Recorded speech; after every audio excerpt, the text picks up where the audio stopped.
And here they are, Time Wizard making one last appearance as our mascot, but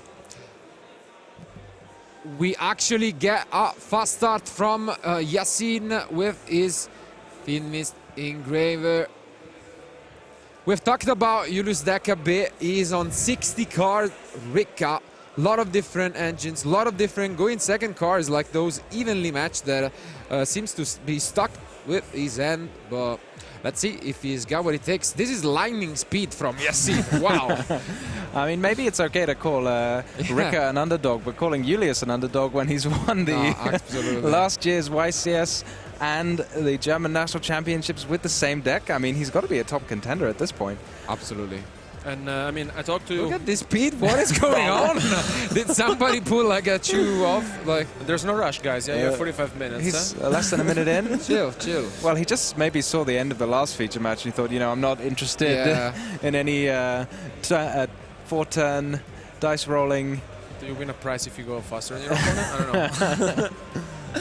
Okay, now we've taken a little bit of time to think. Yeah, I mean, maybe he plays like this all the time. Maybe it's just nerves. Could be anything, I guess. I mean, I guess maybe this is one of those hands you start with Engraver and a bunch of non-engine, and this is all you have to do. So there's not so much thinking, rather than if you have like 3 or 4 engine pieces, you could think, oh, how can I play through hand traps, so on and so on. But big decision here, because we got rid of an Ibiru, and that's like an amazing card against the Ricca deck. So either he has a second copy in his hand, or like that would be an interesting decision for sure.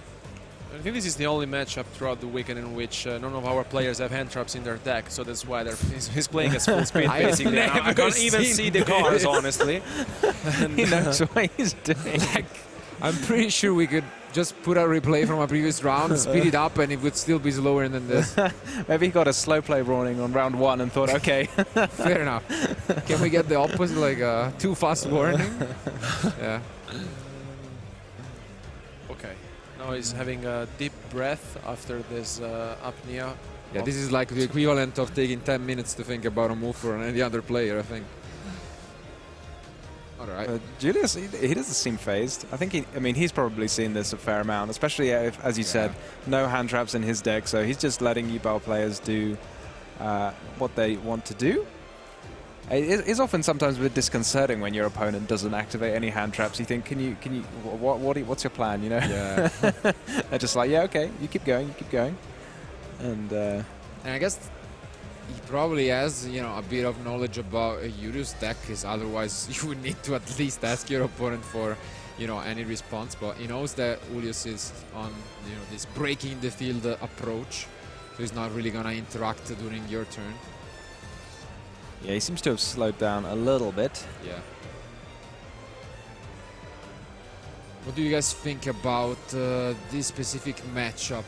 Is it still like mostly based on who goes first, or can the Ricca deck, you know, break whatever field Yacine is gonna come up with? Honestly, I'm not super familiar with how well the Ricca deck plays through fields, but I mean, if Julius has made it all the way here, he's presumably had to face this exact situation once or twice.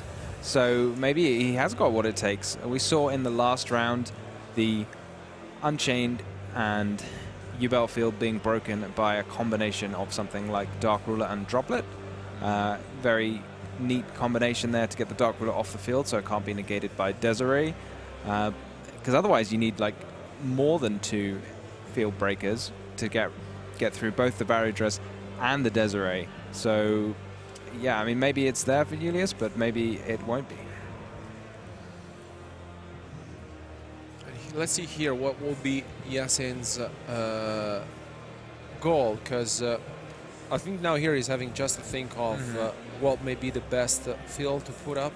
Also, kind of interesting, is he also on Chamber? Because he just said the escape, and we have always seen Chamber this weekend, and maybe he has actually decided to, yeah, he's just playing the escape with Sims. So a little bit of a difference here, but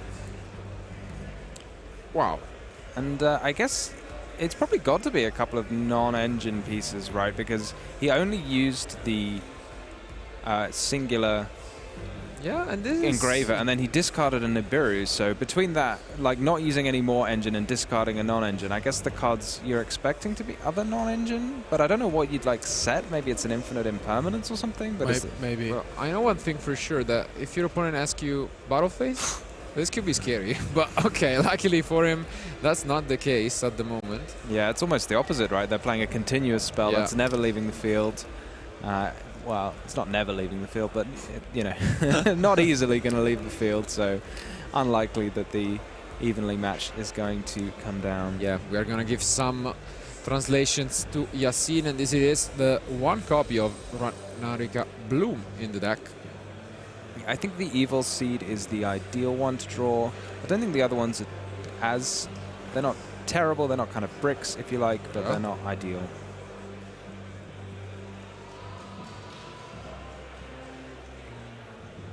What do you think of Yacine's field? Because honestly, I mean, from the way he was playing, like I think we were expecting a bit more, right? Yeah, it is a little underwhelming, not gonna lie. Obviously, it's still strong, but we have seen much better openers from the U-Build deck.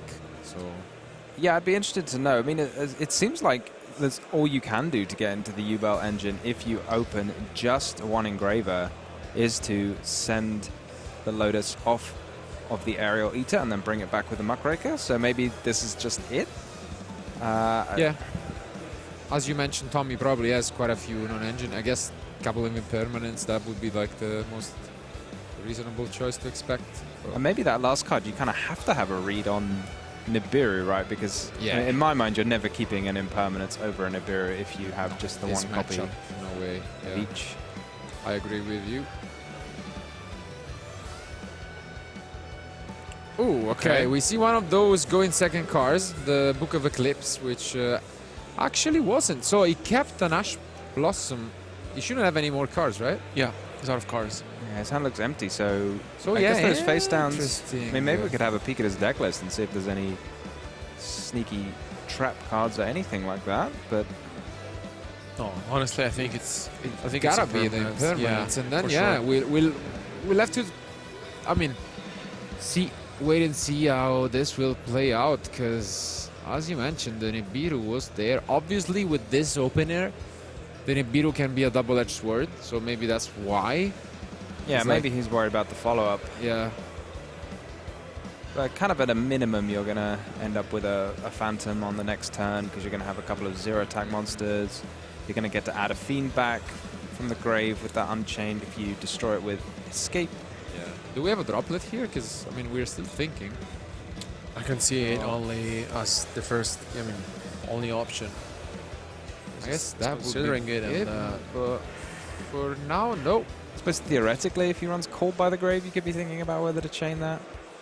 Oof, but it is a trust. That's a great one.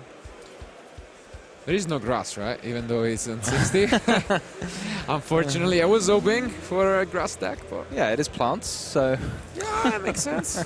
Makes sense. You need grass in your plants, you know. But I think, yeah, his grass is probably green enough, I guess, with this deck. And yeah, we just go for talent. Do you reckon he's got a U-Bell in his deck and he can just take the Phantom now? Of course. Let's see. Yeah, they're quite nice one-sided interruptions, if you like, because a lot of the time someone leaves a couple of interrupts and you can take it with talents. You can then use it yourself, but you can't use either the Rage or the Phantom as an interrupt yourself. Okay, and there goes the match with the Ragnarika Bloom. And yeah, as expected, there was indeed a infinite impermanence, if not two, face down. So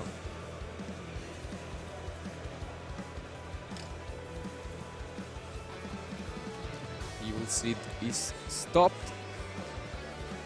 Let's see if Julius found any good cards out of the triple tactic talent in his hand, but I'm not gonna look very promising for him. Yeah, he seems not used any of the things sort of kind of face up on the field. Okay, he does have the Colosseum, not the greatest, but at least could allow him to keep on playing with the Borea. We are considering flipping a response here. I guess exactly escape would be the response, but we allow it.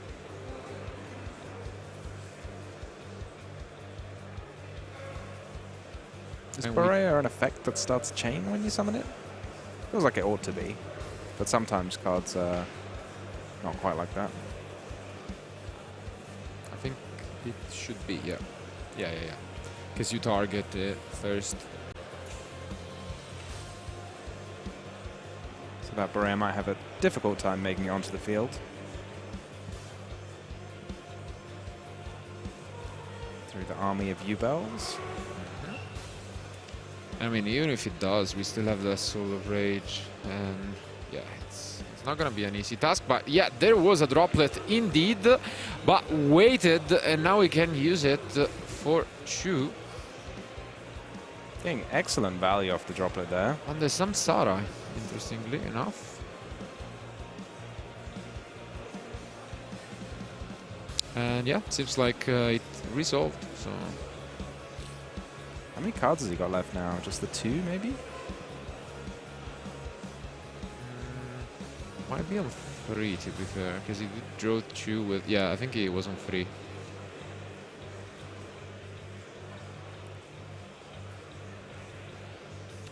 Yeah, 2 cards remain in hand from Julius. Between the escape and the rage, there's still quite a lot to play through. And the rage will make an SP. Yeah, no point really negating the rage, right? Because rage will get escaped before it uses its effect, and just take a short break in the graveyard before returning to the field. Okay, we just right away go for a Link Summon. Are we gonna try and fish? Yeah, we are.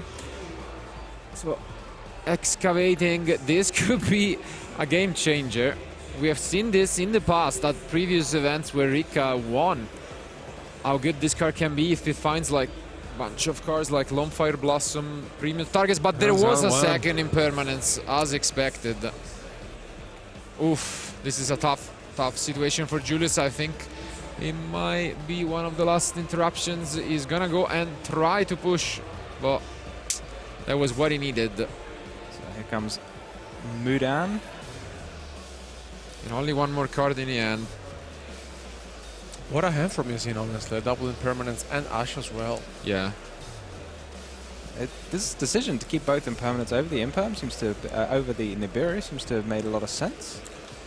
Yeah, what we were briefly mentioning was again with the lack of engine. He prioritized just keeping, I guess, his own field because he wouldn't have much of a follow-up if he just resolved the Nibiru. So yeah, I mean, these 4 monsters, they've not done anything yet. They've just been sitting there kind of menacingly, you know. Okay, and here comes the big difference, and that is enough. So Yacine takes game 1. Well, what an opener. It's super lightning speed from Yacine, who recognized only having the Fiend Mist Engraver as, you know, a piece of interaction, and as you mentioned, went for what seems to be at least yeah, the basic combo when you only have that as an interaction, and yeah, followed it up, discarded the Nibiru, probably the right decision, and in the end it wasn't enough. The Rika deck just didn't have enough. I don't know if there was anything. I was thinking back at the droplet at the beginning, but probably with the double impermanence plus Ash, his end just wasn't it. Yeah, I mean, when you're running these field breakers, you kind of hope to catch a lot of monsters out with just a couple of field breakers. But when your opponent's only kind of got 1 or 2 interruptions with the field breakers now, and then all of the other interruptions coming from different places, it's hard to kind of efficiently push through all of those interruptions. You kind of have to sink one card into each, and then by the time you've had to deal with your opponent's monsters as well, it just ends up being all too much. Yeah, I mean, Julius tried very hard in my opinion, but I think his instance was too good. And at the end of the day, as you mentioned, Tom, like to navigate through 2 impermanents and Ash Blossom, I think it's pretty much impossible. And although we have seen Julius, you know, showcasing us how powerful the Rika deck is, but now entering into this game 2, it will opt to go first for sure and have its chances. So I think it will bring in some cards such as the Cross-Sack Designator and the Cold by the Grave to help him out go through his combo. And yeah, let's see on the other side if Yacine basically has the chance to respond, because he's playing some hand traps as well. There's also the Purulia if he really wants to side that in. Yeah. So quite a few options, right? Absolutely, Purulia is an amazing card against the deck. Obviously, you want to pair it with some cards that you can draw into that are going to help you out. Change of Heart can put in some work against the Ricca deck, and so can the other copies of Talent. But yeah, he's going to have to try and adapt. He didn't seem to be extremely comfortable with the Ricca deck. Makes sense. There is all of this stigma. It's much more popular in Europe, so it makes sense that since he has traveled for what could be even his first event, I'm not sure, but yeah, it seems like he had to read a bunch of the cards, so he's just going to go on what seems like a safe approach with the side deck. On his other hand, Julius, prepared mainly for Jubel, already has defeated many in this event and will try and do so again. So I think our duelists are almost done with their side decks, so let's go back to action for game 2.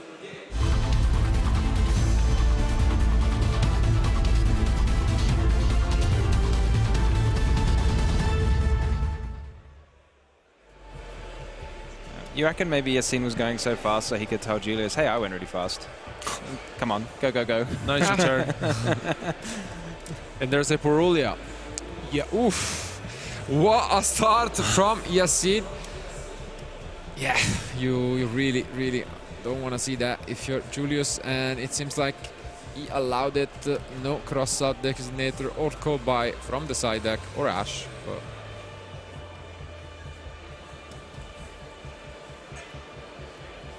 it's definitely one of those decks where the Purulia can put in a lot of work. So want to see how Julius try and navigate this. Yeah, it does special summon an awful lot. And a couple of those are from the hand. Not much you can do, really, it feels like, with the Ricca deck. It feels like you kind of want to go all in. Yeah. And we start with the Evil Seed. Let's see if... there is a Vader, wow, which is drawn by the Purulia, by the way, because didn't shuffle his hand. So. Maybe he's hard drawn the Sunvine Sowing. Oh no, just getting that in the grave for we the do have a Borea. But again, one of those other cards that give Yacine a draw. Yeah, and it's going to search the Regulus, which is going to be another draw. Ooh. Yeah, as you can see, there are some decks just like Flowanderies as well, which just keep on summoning from the end, and in those matchups, the card just gets so much better. Yeah, it feels like there's just very little downside to putting it in your deck as well. Just stop your opponent a little bit, and sometimes even more. Oh, he did hard draw the Sunvine Sowing.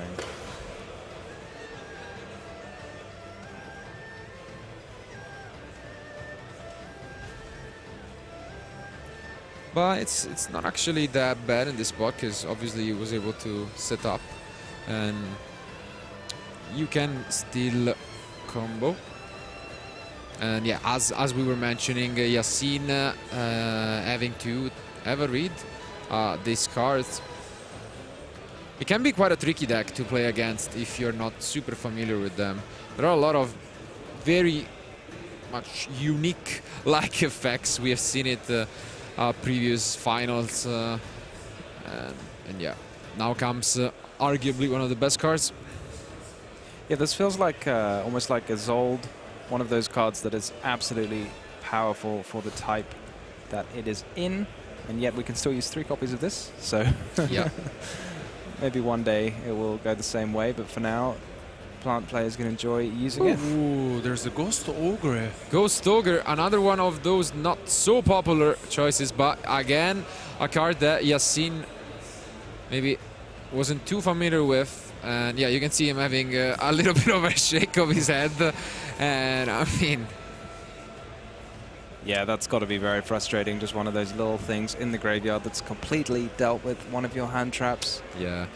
And on the other hand, you can see just how many times Julius have gone through this. And yeah, on the other hand, Yacine having to read all of the cards can definitely take away a bit of your focus. You see him being a bit confused on how this works. And we were mentioning this, that to play against Rick honestly is no joke. It's like very difficult, and although it's been around for the last 2 years or so, still I think it's very difficult, you know, to activate your hand trap if you are really familiar with the deck. So maybe what I'm thinking is, I think Nibiru. Oh, okay. Wow. He's here. But I mean, we do have... You have the Regulus. The You Regulus. can just send the Berea, right? Yep. And you're still going to have the Regulus up for next turn. It's kind of got 2 negates with it when you summon it with the Berea. Do you think there was maybe some merit in just waiting? If your opponent gives you more draws, you open, find something like an Impermanence or another Veiler? I Yes. think so. You know? Makes a lot of sense. On the other hand, do we know for a fact that Julius isn't going to end up with more negates? I guess not for now, not for the super immediate future. Like, the question is whether he's gonna special summon right away from the end, but usually, yeah, he's gotta go for the Mudan at some point, so. Yeah, almost certainly going to see a Princess too at some Yeah. point. Oh yeah, this is going to summon twice from the hand if you summon the... what is it, the Queen, this one? Or is it the Fairy? The one that tributes and you get to summon itself and another Rika from hand? Yeah, the Fairy should be the Snowdrop. Oh, Snowdrop, that's Yeah. the one. And now we go... Okay, Bengal Lancer. And yeah, as you can see here, more draws. And if he would have picked up... Let's see, can't quite tell, but... Yeah, that could have been actually devastating. Yeah, that would have been a peak time for Nib plus Imperm. And yeah, it seems like he's explaining these last few interactions to Yacine, but this is something that we have seen plenty of times. Not really using the Ragnaraka engine for this game. This seems like more of a traditional Rika opener. Yeah, he's just getting full value out of all of his cards there. Tributing off the Bengal Answer because it can come back by its effect. Yep, and once again, explaining these cards and finally completing what seems like a very good turn 1. Replacing field spells, getting the sheet, we can assume. Yep, there it is. And this, yeah, it's just so good. I mean, playing under the Purulia plus Veiler and Ogre, honestly, it's... And Nib. and Nib. Even Yeah. with this abridged combo through 3 hand traps, it still feels like quite a lot. I don't know why, I was kind of sure that when he activated the Nibiru, he had like a Veiler or an Imperm. Yeah, I mean, when you're Julius, I mean, maybe you just kind of assume your opponent doesn't know what they're doing. Because if you 100% think your opponent knows what they're doing, are you supposed to tribute off the Regulus just straight up and prevent Nib? Prevent a possible Imperm? But then again, if your opponent like was being super careful, you just Imperm the Regulus before activating Nib, and then so it has to be a bluff almost. Right. Otherwise, we're getting too deep in the mind games. Yeah. But now the play is on Yacine. I think he's on 7 cards maybe, but 6 or 7. And now it starts things off with this Dark Beckoning Beast, which actually prompts this Droplet. And wow, is he the Mulcharmy? I guess maybe the one-off for the cross-out was actually drawn. I think that's exactly it. Getting double GT there, the Droplet negating both the effects to search and preventing an extra normal summon. And yeah, for now this is it. We have multiple ways to interact with the Ubel deck at the moment. So Julius just...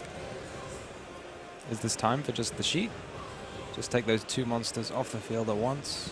Yep, that's what he is explaining. Exactly gonna tribute the Larry and then take away the Beckoning Beast.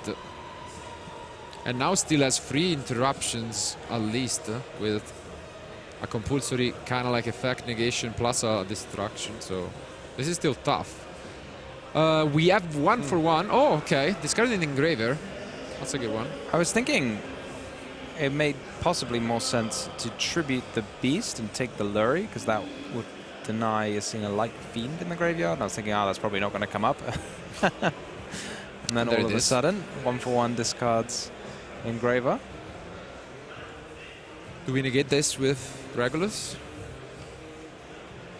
I would do it, I think. There is some merit to it, for sure. Is the Lotus a quick effect, though? The Samsara? Yeah. Because if not, you can just... Surely it's kind of better just to tribute it with with the teardrop. The summon from deck is not. Yeah. Because I feel like the Regulus is better to hold on to compared to Teardrop or Julius Bengal agrees. And it does resolve. I mean, Yacine had so many cards this game. Julius is showing off how much it takes to efficiently deal with this. I was also thinking Venga.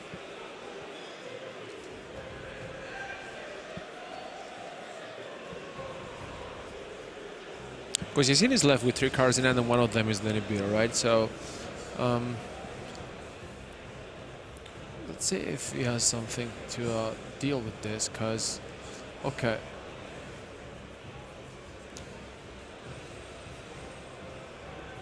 There's not a princess in the grave as well, is there? So Julius just going over the graveyard there? Don't think so. There might be, but I don't... Yeah, I'm not sure on that. So right now we can still return something to the end with the Bengal answer, and we have the Romulus. That's about it. So that's also what I think Yacine is asking. Yeah, I mean, this feels like it's going to be enough, right? I was just straight up returning it there, maybe in response to the Requiem effect. So that was going to force out an interruption. Anyway, guy still has the Nightmare Throne. The throne. The throne is there from Yacine, and we use the Regulus. Is there still another push from Yacine? Last card in hand, basically, This because is so much, and there is not. So a pass back. Julius navigating this perfectly, but is there enough to close this one out, or is he gonna just pass back? Yeah, you've still got the sheet because you have the still have a Rika monster on the field. Glamour. Should the Nightmare Throne be in the graveyard? I feel like if you negate a field spell effect, the activation, doesn't it go to the grave? I think Romulus only negates effects, by the way, but let me check. But well, if you negate like the I know what you mean with like continuous or field spell, it just never resolves. So I think it's not going to be super important this game, but yeah, he only negates the effect. Oh, it doesn't negate the activation. Okay. Yeah. Oh yeah, that's important with the Rose Whip, isn't it? I'm not sure Julius felt the need for that one, but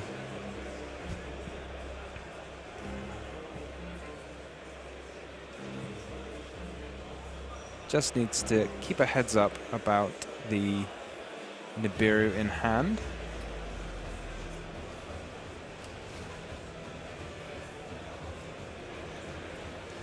Yeah, I don't see a universe where Julius just forget. As you mentioned, he has been in this spot before. He's used to playing on stream and under pressure, and it's just showing us. Looking really good to just tying this one out, but yeah, I mean, he had to fight through everything. A lot. Yeah. And there it is. He manages to do it. Yacine has seen enough, and he picks up his cards. We are gonna go to a game 3, and wow, what a show from Julius. Not only did he have to fight through during his own turn, because he got paired by like Mulcharmy plus Veiler, Ghost Ogre, then the Nibiru. Like, that was absolutely crazy. But then he also managed to still hold off what was a full engine end from his opponent with not only the Fiendsmith cards, but the 1/1, the Dark Beckoning Beast. Like, that was insane.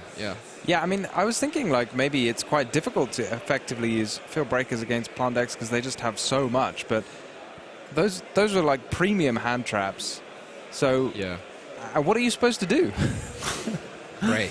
Just pray. Close your eyes and pray.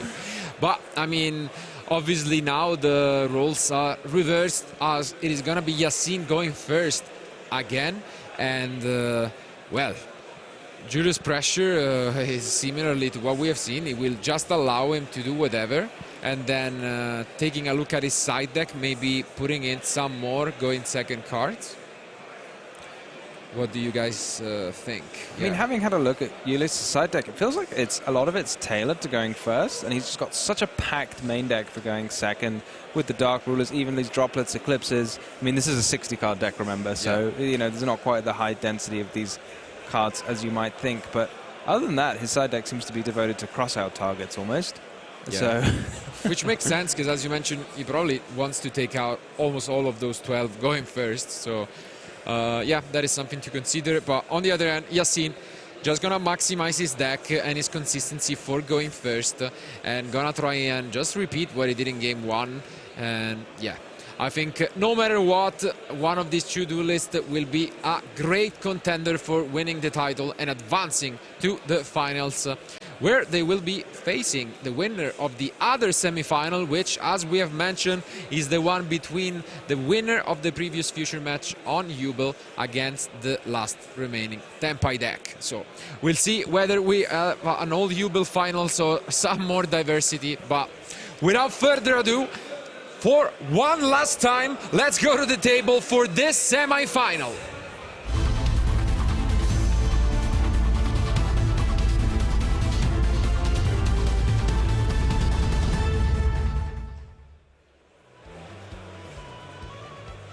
so given how the first game went, where Yacine had like minimal engine and then lots of non-engine interruptions, do we think maybe this time Julius is hoping to see a lot of engine so he can kind of efficiently deal with just one copy of evenly, Dark Ruler, etc., and then use the rest of his cards to combo off freely? What do you reckon?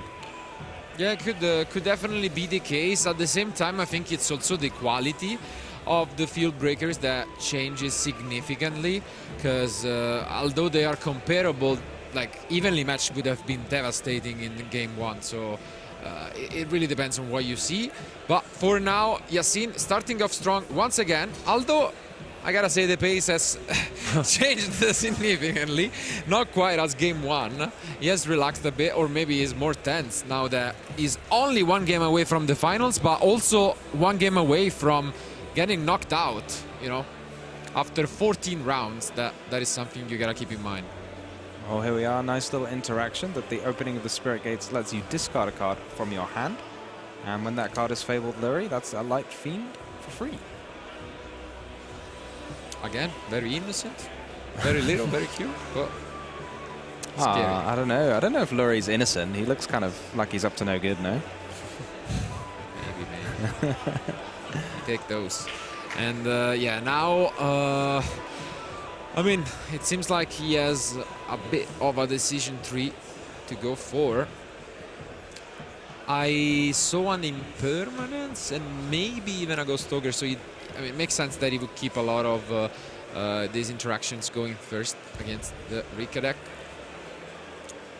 Well, yeah, one thing to think about with the speed of play here, I know 15 minutes seems like a lot, but depending on how many actions Julius gets to take on his own turn, it might be the case that Yacine doesn't even get to the second battle phase. So yeah, maybe playing fast is the way to go, but you know, you also need to be very careful not to make any mistakes just at the expense of going a bit quicker.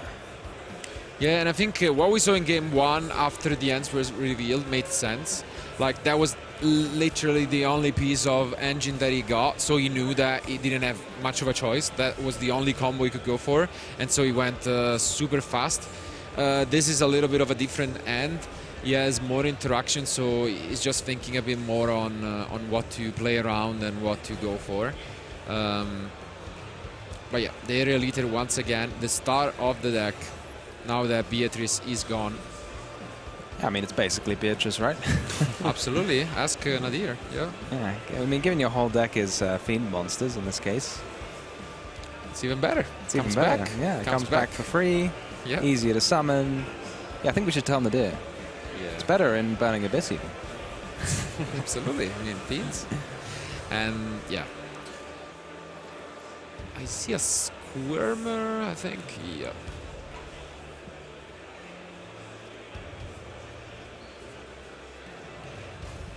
Okay. We now commit to a play, go for the Muckraker, and we are using the effect to just bring back this Samsara di Lotus. Yeah, once again, the Muckraker really proving its worth in combination with the Aerial Eater, allowing you to get into your U-Belt engine when you otherwise wouldn't be able to. Basically how, you know, any one starter can get you into your U-Belt and Fiendsmith engine is very, very impressive in this deck. It's very smooth.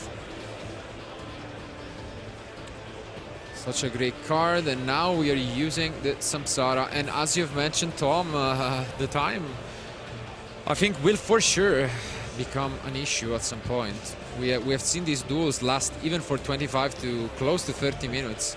So like 13 is not that much at all. And yeah, if there's one deck you don't want to be in a little life point struggle with, it's Arrow Mages. Totally. Very good at gaining a couple of life points here and there.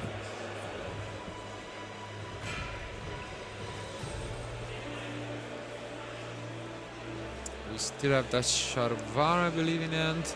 So the good thing, I think in a matchup like this one, the decision from Yacine to include Escape instead of Chamber is actually massive. It's like having a different kind of you know, interaction can really be even better when you're facing you know, field breakers. So we'll see whether that will be the case as in game one, where that was the card to which Julius scooped up. Yeah, that makes a lot of sense. It's something that players haven't seemed to reach a consensus on as to which is the better trap. I mean, they're both powerful traps, so maybe some people will just think, you know what, I'll just play both. Alberto. But yeah, in case you draw one, right, then you can just get the second one. Yeah. I'm a fan. Not gonna The lie. more trap, the better. Right? Yeah. And yeah, this definitely looks much better than game one as an opener, but we are actually going for an XYZ. Interesting Beatrice? here. Nah, I don't think so. And yeah, it's gonna be the Icing Caesar, such a strong card, able to stop a lot of the engine from Julius. Those unexpected dies, for example. There are a lot of interesting cards that card just shuts down. Showing like a somewhat of disrespect to Nibiru here, I feel like, because Yeah. just before the Wave King Caesar came down, it could have been on the field. Maybe he just knows. I mean, Julius probably just got the one copy of Nibiru in his side deck for the And he has one, funnily enough. designator. Yeah. So, I mean, I guess 1 out of 60, but it's still, it could still be in his hand. I mean, obviously it's not, but it could have been.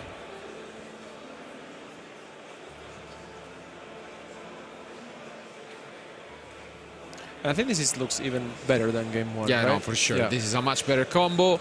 As you can see, it's gonna be paired up with, I think, an Infinite Impermanence and something else. Yeah, that should be the Impermanence. We are still vulnerable to that battle phase, but yeah. Yeah, I mean, you're totally right. No Varudras and no Desiree. Julius, if he can get out. We're not done, Oh, though. we're not done, though. Yeah. Oh, maybe the... Yeah, it looks as if he was done, but he is not. Oh, no, I think the Grave Squirmer just got tributed and then the Lotus came out, so Yeah. this might just be... Okay, is that it? 10 minutes remain. And that is the end of the turn for Yacine. Julius pick up his cards. Does he have the evenly matched? I think he did say battle phase. I don't know. I saw just a very unhappy shaking his face head. from Yacine. It is the battle phase, I think. Oh man, oh man. Is it going to be... Yacine is looking He has like it. something's He about does to have happen. the evenly matched. Wow, and see, just look at Yacine, he looks crushed. Wow. He knew about it once again.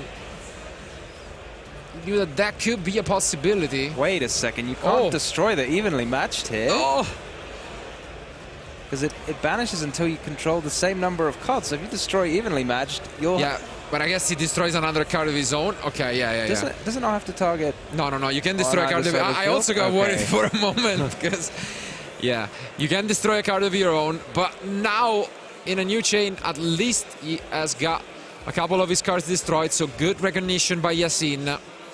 Keeping the Eye King Caesar. Maybe evenly matched too, you know? Oof. And now he's considering this Yama as... He's going to add back the Yama with the Soul of Rage. Activate the U-Belt, summon the slightly larger U-Belt from the deck. Traps are good, I told you. Which one? Yeah. Wow, a little bit of a consideration here is on some chain links declared, I guess. So just making sure that we sequence everything correctly. And this is exactly what's going on. And yeah, the Yama should get banished. It was still in the graveyard. What's going on?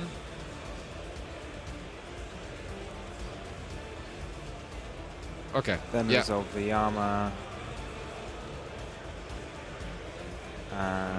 Maybe he didn't activate the Yama at the right time or something like this? I guess. Yeah, it looked like as if he actually didn't Wow. go for it. And now there is a Dark Lurer as well, The followed by an unexpected unexpected die. What a hand. Wow. This is crazy from Julius. Picking I mean- apart the U-Belt deck like it's just nothing. Welcome to Europe. This is almost like Tenpai, you know? I just Yeah. Field Breaker 1, Field Breaker 2, and here we go. But at least here, good recognition from Yacine, where apparently he wasn't allowed to use this Yama earlier on for some reason. Maybe and this could actually become beneficial to him, I guess. Oh, wait, Well- there needs to be a Fiend that he summons here. He can't use it. Oh, no. Because he's, no, it's the Shavara that locks you into Fiends, right? So unless he has a Fiend to summon. Doesn't he side into the other chain? Oh, you're right. Well, you tend to side that in when you're going second, right? Because that's the one you can use during your turn. Yeah. He needed to pop the Shavara with the Yama, maybe. But, I mean, Julius still would have 3 cards left to push through just an SP. But this way, he doesn't have to push through anything. Nope. And yeah, again, a little bit of a confusion.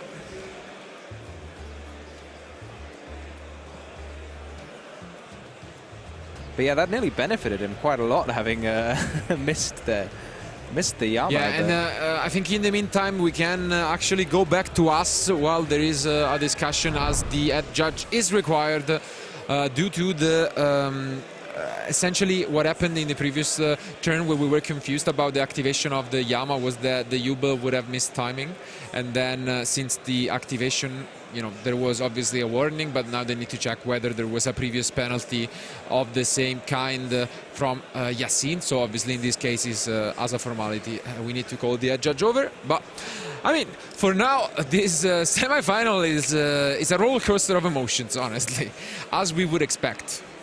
Yeah, I mean, absolutely clutch from Julius here. Like, the dream team there, if you like. Yeah. Evenly matched, followed by a Dark Ruler. I mean, it just goes to show you how important those sort of what we call omni-negates are. The ability to negate any card your opponent throws at you, because if not, then you're very, very vulnerable to an evenly matched. Yeah, I mean, I think this is what we were saying before while Yacine was doing his combo. And, I mean, we were saying, what if Julius has the evenly matched, Yeah. right? Might And he have had it. jinxed it, but yeah, we did discuss that. Indeed, there is a huge difference between what we are seeing in Game 1 and what we are seeing now in Game 3, and that is mainly due to the evenly. Wow. I mean, I guess in this case, it wouldn't have mattered that much if he was able to even set up with what you call an omni-negate, because he could have just sequenced them the other way around with the Dark Ruler first and then the evenly. And so, like, that is definitely a scary opener. But it's definitely tough. And once you basically haven't even committed your normal summon, there is so much that the Rika can do with just a single card. let alone 3 more. So yeah, this is looking phenomenal for Julius, no matter what the outcome of this call will be. And yeah, if that is the case, we might have yet another Ricca in a final of a European event. I guess it just is the deck. And Julius is proving us, just like Jessica did in the past, that when you pick on this deck and just focus on it, it gets you there. Yeah, I mean, you did ask at the beginning of Saturday which deck I thought was going to win, and I stand by that, Ricca. Yeah, absolutely. So maybe once again, the problem, as you mentioned, is in a previous round where we featured it, was players had to read everything and understand the deck, and now the deck has changed, once again, as it did with the Ragnarika, and yeah, it doesn't seem like it's stopping anytime soon, and yeah, this is definitely different. But let's go back into action as the match is rewinding. There will be no upgraded penalty, as the previous didn't have a previous warning of the same type, and then we can't move on. So as you can see, Julius has now gone for the Lochi. I think combo. The penalty is now you have to watch as your opponent plays half of the monsters in their deck. And you sit there powerless with the Unchained Soul of Rage, unable to link summon anything without an appropriate Fiend monster in your extra deck. Oh, just in case. Yep, and there is even the droplet. I think he even had the Princess, right? Discarded from it? Yeah, he had the Princess as well. What a hand from Julius. Wow. I mean, 60 cards is the way. It's just a better number. Yeah, this is crazy. And I actually glimpsed that one Nibiru in the deck. So you were right, Tom. There was a universe in which Yacine would have been punished by that one Nib. So that would have been a funny one. Yeah, I mean, Julius just playing all of these big answers, even the one of Nib, but all these massive cards that your opponent has to have checks for all of them, and if they don't, can be absolutely devastating, as we are about to see. I think this is a proper European welcome from Julius, isn't it? Absolutely. This is definitely a real deck. And even now in 2024 and for this event, as you can see, it's crushing. It has it didn't even have an easy road. Making it to the top 32 was extremely tough this weekend, and Julius had to fight through a field of amazing competitors, and he was the first duelist this weekend who, just in the top 8, defeated Herman Henson, former World Championship competitor, and who was still undefeated up until the top 8. So Julius is just on a roll with this deck. Yeah, it's hard to find a weakness in it, like going first or second, almost.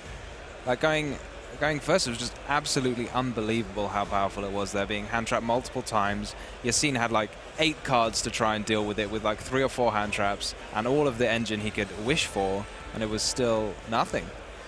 And here we see going second, Julius has got all the tools he needs in the non-engine, and then followed by just one innocent-looking Seed, which I'll maintain is slightly more innocent-looking than the Fabled Lurry. I guess so.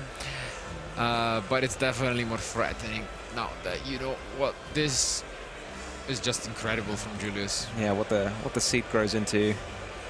It's a little bit more than what the Lurry does, just by its lonesome. And yeah, now we get to use the tributing part of our amazing field spell. Yeah, the Unchained Soul of Rage has had quite a turn, being destroyed, summoned back, negated, and then tributed. I think A+ for effort, but maybe not quite in the results, I guess.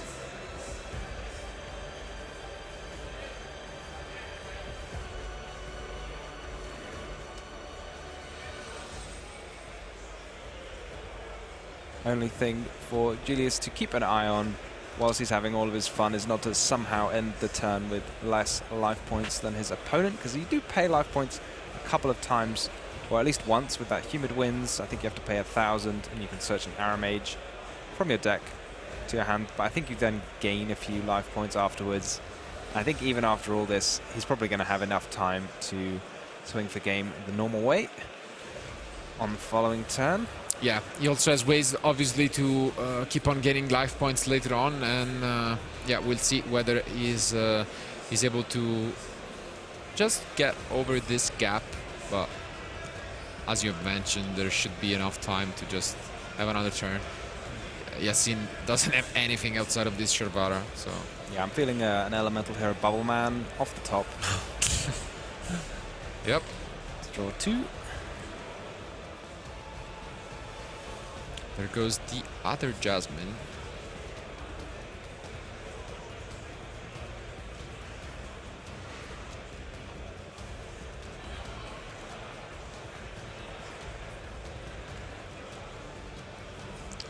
And yeah, here Julius basically showcasing us how he knows the deck in and out.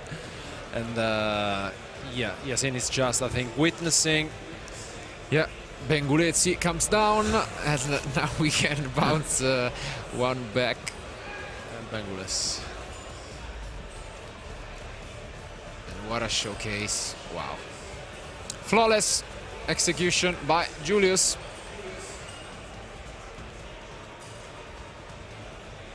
And now we are ahead, by the way. Important.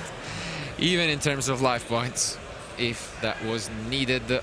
And we are not, for the second time that we have seen Julius, again, doesn't use the excavation effect.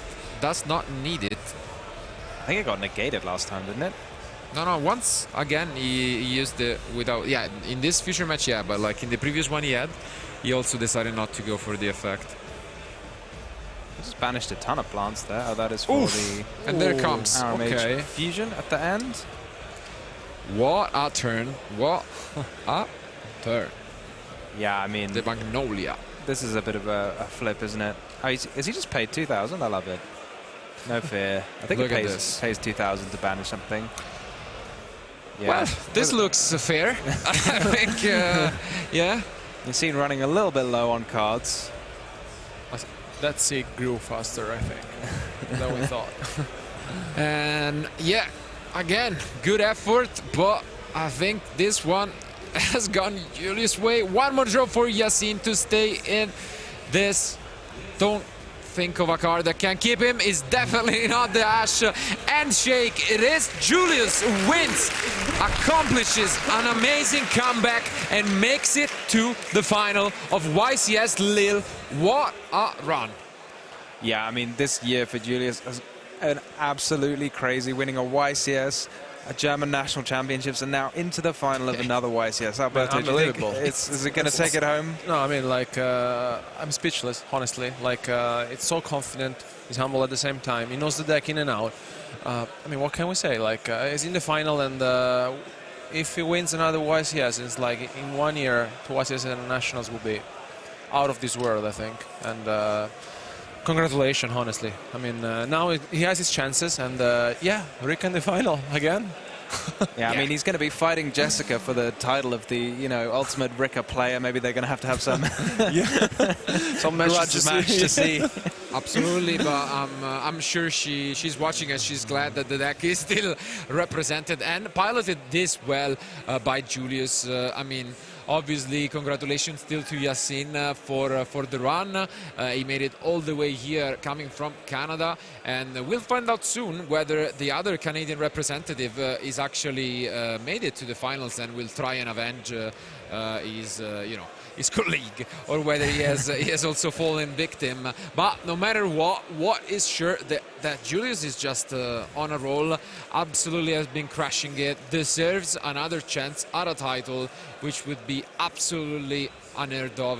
And yeah, doing it with the same deck is just incredible, just adapting to whatever threats you're facing. And I think we did mention it at the start of the day. And by the way, wasn't that your pick? Yeah, I said so. it was my Yeah, pick. exactly, Yeah. Right. So you did manage to make it out. So good job. Thank good you job, very much. Good job. And I mean, no, I was saying, and I've repeated myself a few times this weekend, that when you have a format such as the one that is this for YCS Lille. So a new list suddenly released, no events. I think one of the best strategies is often to just pick the deck that you're comfortable with. Obviously, if the list was, I guess, gracious to it, and then just adapt it and come up with that, because your opponents are gonna need to adapt their decks more than yours, and you're just gonna be used to what you're doing, and that is exactly what has happened for a lot of duelists this weekend, in particular Julius. So I think it's just an incredible deck list, an incredible choice, and yeah, that was very, very well execution by him. I can't wait to see him in the finals. Can't wait. Yeah, it's going to be a fantastic finals. And, I mean, maybe for Julius, he might have thought, you know, prior to the new Forbidden and Limited list, this was the best deck, you know. And then, you know, going in, absolutely no change. Well, okay, absolutely no change for me either. I'm just going to take it. Yeah, I mean, and honestly, I think that, I mean, being at this age and having your chances to compete and winning another YCS is going to be incredible, honestly. What a feeling it has to be. And can't wait to see the final, to be fair. Yeah, and before we do that, and before obviously we get a chance to find out who his opponent will be, I think I want to have a masterclass from Julius on how to play this deck, and so we'll get the chance to get into his head and know what were the decisions between his plays in this amazing semifinals. And to do that, we'll just go straight to Nadir for the post-match analysis. Welcome back, everyone. I'm here with Julius for the post-match analysis. Congratulations. We're going to keep this nice and short because you do have a final to go and play, and you can give us another masterclass on how to break fields with that incredible plant strategy. Real quick, first of all, you're playing 60 cards and field breakers more so than hand traps. Any reason you found that that was the way to beat Yubel rather than trying to disrupt them?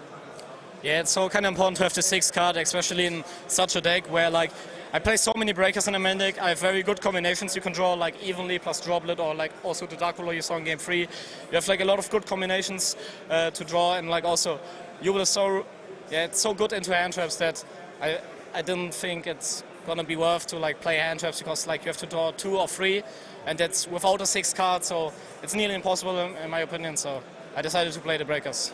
Okay, let's go on over to clip number 2 here, actually, just so we can skip ahead and get you into the final. We're going to take a look at, this is the Enfield, and you've managed to Ash, Eclipse, Imperm on the Ragnarika. The Sylvan has been dealt with, and then you escape Con into Yama reviving despite the droplet. I mean, that was a wild way to break that, right? Like, obviously his field wasn't that impressive because, you know, it wasn't the full combo, but I mean, as you described, that was just the way to deal with it.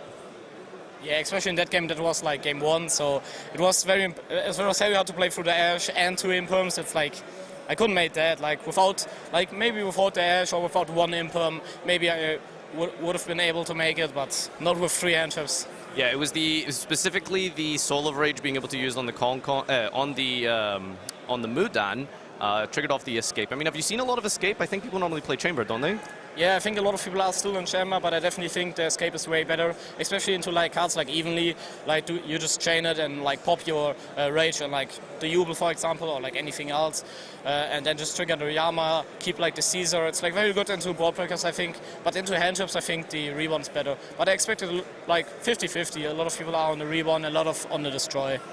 Let's go to clip number 3 here. We're going to talk a little bit about how you managed to play through your opponent's hand traps going second. I mean, there's a lot of mistakes, I think, that went through here from Yacine, right? Like, we had the Veiler wasn't great. I mean, you can tell us yourself. What did you think about the hand trap usage? Yeah, so the Ogre, of course, wasn't that good. He didn't know that the Sorin has to protect in the graveyard, so yeah, he forgot that. So the Ogre was just a -1. What did he Veiler again? He Veilered? It was something really early, and then had the Nibiru in his hand, but it was like protected from Regulus at that point. I mean, normally I think you would want to it was a Ragnarika, yeah. But I think it's correct to Veiler the Ragnarika. He's very good at playing through Nibiru. Yeah. So I think it would have been, it was fine, but maybe you should have kept the Ogre for it, because you can Ogre the Bloom, the Perma spell from Ragnarika, which has like a lot more impact than like Veilering it, I think. All right, and just for the final point here, let's go on over to clip number 5, actually. So essentially, I mean, this is Dark Ruler evenly, right? And then you have unexpected die plus droplet, and I think he made a little bit of a misstep here with the escape popping, not being able to use the Yama, but it actually almost worked out positively for him by forgetting the Yama, right? Because then your Dark Ruler only hit the Caesar, it didn't also hit the Soul of Rage that he later brought back. No, he didn't forget it. He thought about using it, but he ended up not doing it. I think it was okay. Maybe he expected the Dark Ruler, so in that case it was very good. But without Dark Ruler, it would have been a bit weird because he first would need to use both Caesar effects to really get value out of the Shavara in hand. So yeah, I think it was fine in that case because I had the Dark Ruler, but then the droplet was too much. Well, you're into another final, and you're here representing Plants at Europe again. It feels like a fever dream. Is this coming natural to you, or how are you feeling right now? So definitely not natural. It's like always great to be in a final, of course, but of course it's not natural. Like there are also events like Euros where I didn't make even top cut, so still something special. All right, well, best of luck. You're gonna play one more match, and I think our desk is ready for a recap.